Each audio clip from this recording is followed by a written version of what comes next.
Real estate market किसी भी वक्त इन्वेस्टमेंट करने की पाकिस्तान की सबसे पसंदीदा इंडस्ट्री है।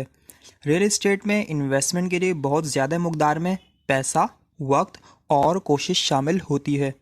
एक ऐसी मार्केट जहां इन्वेस्टर्स मुनाफा हासिल करने के लिए एक ट्रस्टेड जगह महसूस करते हैं, लेकिन ये मार्केट फ्रॉड्स और स्कैम से भरी हुई है। जायदाद की खरीदो फरोख्त या कहीं भी जगह पर रेंट पर लेने के लिए रियल एस्टेट एजेंट की खिदमात लेनी ज़रूरी बन गई है। इसीलिए आपको इस इंतहाई अहम लेन देन में बहुत मोहतात रहना चाहिए। बदकिस्मती से ऐसे लोग हैं जो ये जानते हुए भी कि इसमें भारी रकम शामिल है, लोगों को धोखा देने के तरीके ढूंढते रहते हैं।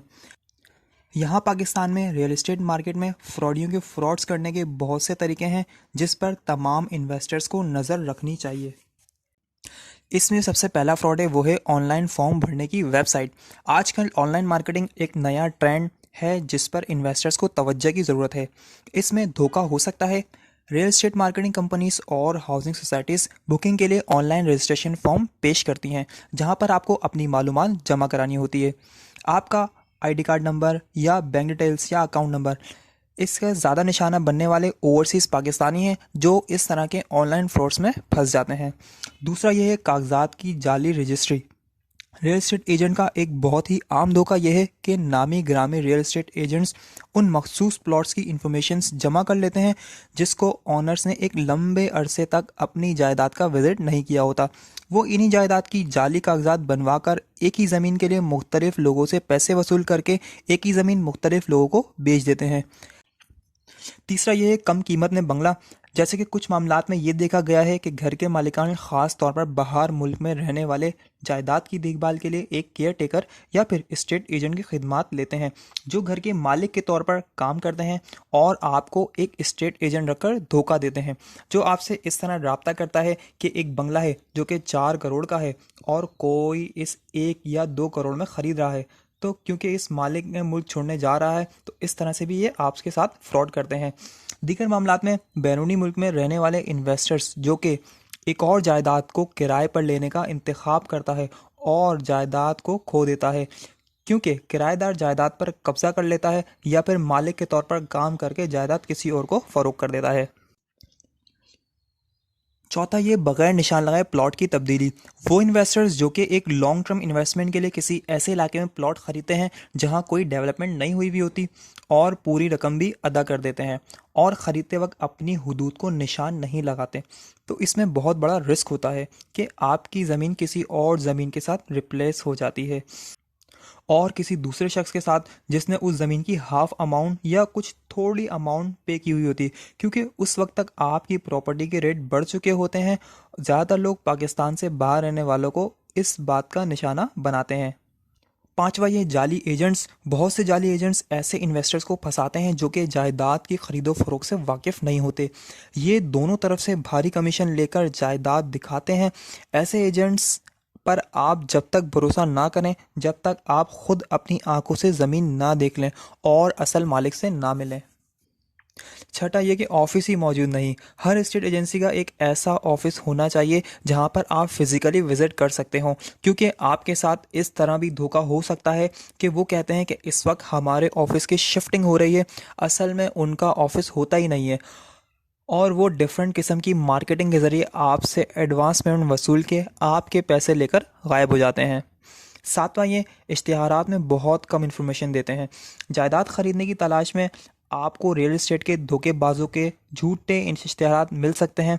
आपको इनके इश्तिहारात देखते वक्त ये देख लेना चाहिए कि इनकी ज़रूरी मालूमात जैसे कि नंबर और एड्रेस वगैरह मौजूद है, और ये भी देख लेना चाहिए कि तमाम इन्फॉर्मेशन आपको दिखाई जा रही है ये गलत तो नहीं है।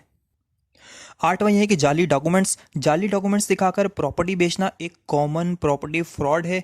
आपको इस बात को मेक श्योर कर लेना चाहिए कि जिसके नाम पर पहले प्रॉपर्टी थी क्या वही आपको प्रॉपर्टी हैंडओवर कर रहा है। ये सबसे ज़्यादा कॉमन क्वेश्चन है जो प्रॉपर्टी डीलिंग करते वक्त इन्वेस्टर्स को पूछना चाहिए, क्योंकि ये सवाल प्रॉपर्टी डीलर्स को परेशान कर देता है। मुनासिब तरीक़ों से कागजात की अच्छी तरह तस्दीक इंतहाई ज़रूरी है। नंबर 9, बेचने वाले ने मुआहदे से पहले शर्त रखें। रियल एस्टेट का एक फ्रॉड ये भी है जब बेचने वाला आपकी ज़ाती मालूमात और बैंक डिटेल्स मांगता है या जायदाद को ट्रांसफ़र करने की शर्त पर एडवांस डिपॉजिट की वजह बताता है। बेचने वाले से राब्ता कायम करने के लिए इस किस्म की मालूमात फराहम करने से बचें और अगर फ़रोख्त करने का कोई मामला बने तो कोई भी रकम अदा ना करें। नंबर 10, झूठी लिस्ट। पाकिस्तान में बहुत सारी वेबसाइट्स प्रॉपर्टी पोर्टल बनने का दावा करती हैं। इनमें से ज़्यादातर लोग ये प्रूव ही नहीं कर सकते कि वो असल एजेंट हैं। ये झूठी लिस्टों वाला मामला बहुत जल्द ख़त्म होने वाला नहीं है। आपको होशियार रहना चाहिए क्योंकि यही सबसे ज़्यादा जायदाद का फ्रॉड होता है। नंबर 11, फैसला करने का दबाव डालना। रियल एस्टेट प्रॉपर्टी खरीदना एक अहम फैसला है। इस पर गौर व फिक्र करने के लिए वक्त चाहिए होता है। इसमें रियल एस्टेट वालों को एजेंट को ये चाहिए कि वो इन्वेस्टर को टाइम दें सोचने का। अगर ये एजेंट्स आप पर किसी वजह से दबाव डालने की कोशिश करें कि रेट इंक्रीज़ होने वाले हैं एक्सेट्रा, तो समझ लें कि ये धोखा है और आप बेहतर तरीके से इसे रोकने की कोशिश करें। नंबर 12, झूठी बताई गई मार्केट वैल्यू। कभी भी ज़मीन के ब्रोकर पर भरोसा ना करें क्योंकि ये लोग ज़मीन की असल कीमत को 2 से 3 गुना बढ़ाकर बताते हैं ताकि ख़रीदार ज़मीन की दुगनी कीमत वसूल कर सकें। अगर आप किसी भी ज़मीन की असल कीमत जानना चाहते हैं तो उस ज़मीन को खुद तलाश करें और उसकी कीमत की खुद तस्दीक करें। नंबर 13, बगैर देखे प्रॉपर्टी खरीदना। ये सबसे बड़ी गलती है जो बहुत से प्रॉपर्टी खरीदने वाले करते हैं। खुद प्रॉपर्टी देखने और सफ़र की जहमत से बचने के लिए आजकल बहुत से लोग छुपी हुई प्रॉपर्टी को खरीदकर अपने पैसे खतरे में डालते हैं। डिजिटल मीडियम यानी गूगल मैप पर या फिर खूबसूरत ग्राफिक्स से बने हुए नक्शे देखकर जायदाद से मुतासिर होकर फैसला ना करें। अपने आप को धोखे से बचाने के लिए एहतियातें। अगर आप किसी एजेंट की सर्विसेज ले रहे हैं तो आपको ये पता होना चाहिए कि ये एजेंट तजर्बाकार है और कौन सी बड़ी एजेंसी से मुंसलिक है।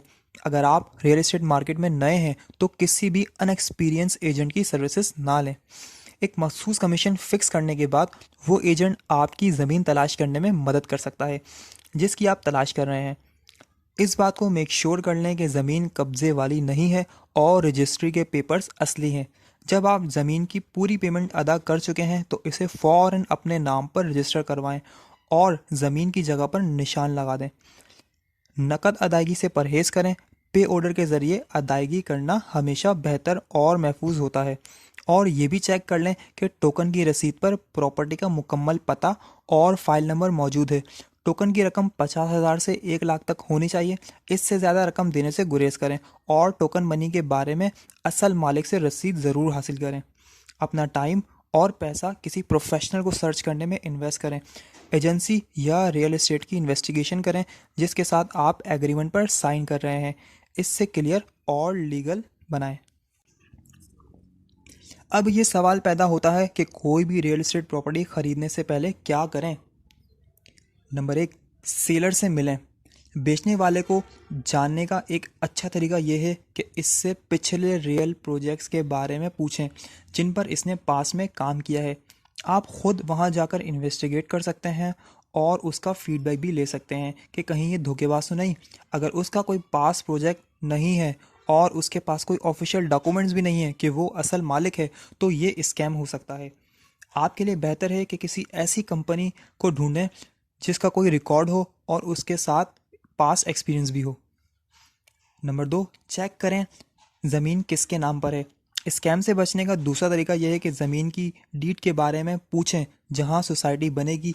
जब आप इस बात का पता लगाने में कामयाब हो जाएं तो इन्वेस्टिगेट करें कि ये ज़मीन उस शख्स या कंपनी के नाम पर है या नहीं जहां पर सोसाइटी बनने जा रही है। नंबर 3, तामीराती मालूमात का जायज़ा लें। तीसरी अहम चीज़ इस बात की तस्दीक करना है कि यहाँ पर बनने वाला प्रोजेक्ट जिसके पास तमाम एनओसीज यानी नो ऑब्जेक्शन सर्टिफिकेट मौजूद है। नंबर 4, इन्वेस्टिगेट करें। ये चेक करना भी ज़रूरी है जो डॉक्यूमेंट्स आपको पेश किए जा रहे हैं रियल एस्टेट एजेंट के ज़रिए ये असल मालिक के नाम पर हैं। इस तरह आप गलत इन्फॉर्मेशन से बच जाएंगे। नंबर 5, कानूनी मशवरा हासिल करें। किसी भी स्कैम से बचने के लिए एक ट्रस्टेड लॉयर का साथ होना बहुत ज़रूरी है। इस तरह आप बिल्कुल श्योर हो जाएंगे कि जो कॉन्टैक्ट्स या लीगल डॉक्यूमेंटेशन साइन हो रहे हैं वो जाली तो नहीं है। अगर आप इस बात को यकीनी बना सकते हैं साइन किए हुए तमाम ज़मानतें मौजूद हैं। 6. किसी भी डॉक्यूमेंट को साइन करने से पहले ज़रूर पढ़ें। हम जानते हैं कि ये ठीक लगता है, लेकिन इस पर साइन करने से पहले इसे पढ़ना बहुत ज़रूरी है। परचेजिंग से मुताल्लिक तमाम तर सवालात अपने वकील या नोटरी से पूछें। ये अक्सर प्रॉपर्टी फ्रॉड में से है जिनसे आप बचना चाहते हैं। जब आप नामालूम प्रॉपर्टी ब्रोकर से कांटेक्ट करते हैं तो आप पाकिस्तान में प्रॉपर्टी स्कैम का शिकार हो जाते हैं। आपको ये यकीनी बनाना होगा कि आप जिस शख्स पर ट्रस्ट कर रहे हैं वो किस रजिस्टर्ड प्रॉपर्टी का एजेंट है। आप इन तमाम बातों पर अमल करके पाकिस्तान में होने वाले फ्रॉड से बच सकते हैं।